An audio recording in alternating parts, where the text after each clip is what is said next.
Salamat ng marami po sa inyong lahat yan, ha.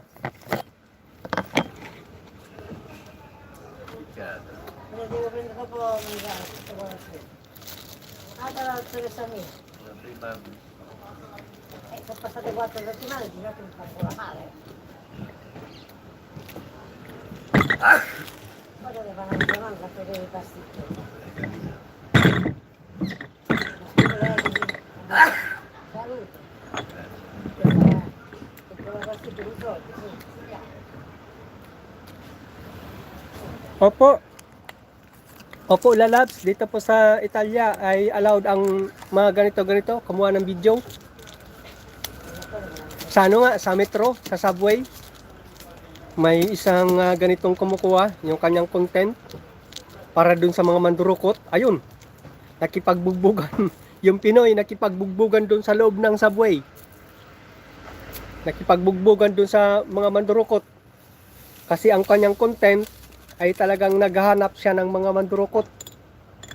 Yun, nakipagbugbugan sa loob. Kaya ina-allow dito. Basta wag lang dun sa mga importanteng lugar, bawal. Halimbawa, papasok ka sa subway, bawal ka talaga kasi pagdadaan ka dun sa bawal mag-video doon. Pero pag doon, pwede na mag-video.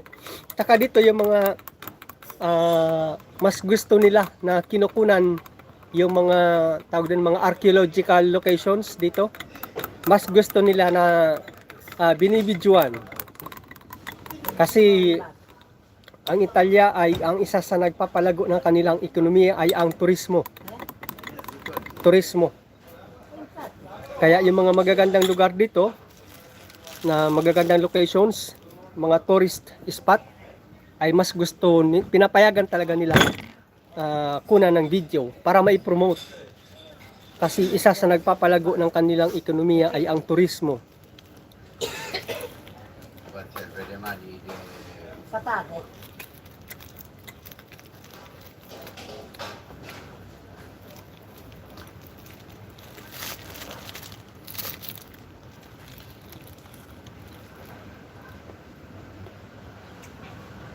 Buon appetito. Grazie signora. Mangia con gusto. C'ho fame.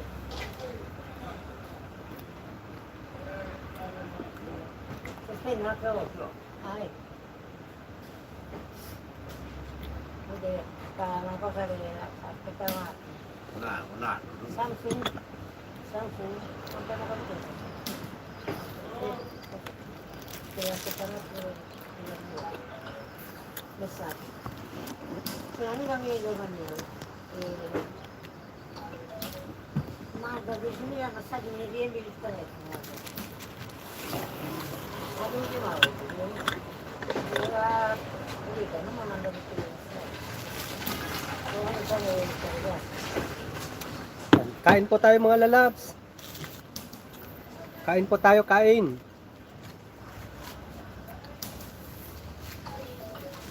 So, pampalakas para pagtrabaho sa garden.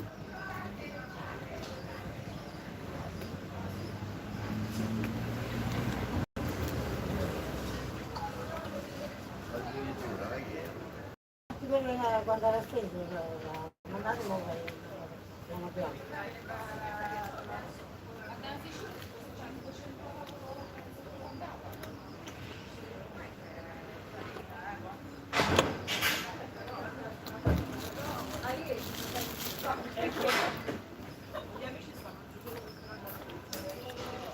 Lalabs na Bebsi.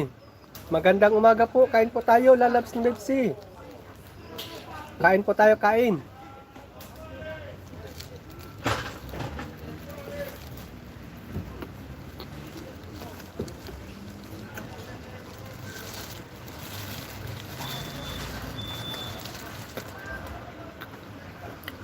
Ayan, nakaka 46 minutes na po ako. Ayan, 40 minutes na lang po. Sige po, salamat. Ayan. Eh sì, oh, sei stati che vuoi? Non lo sai, caffè! Adesso cosa? Ti vado a pagare.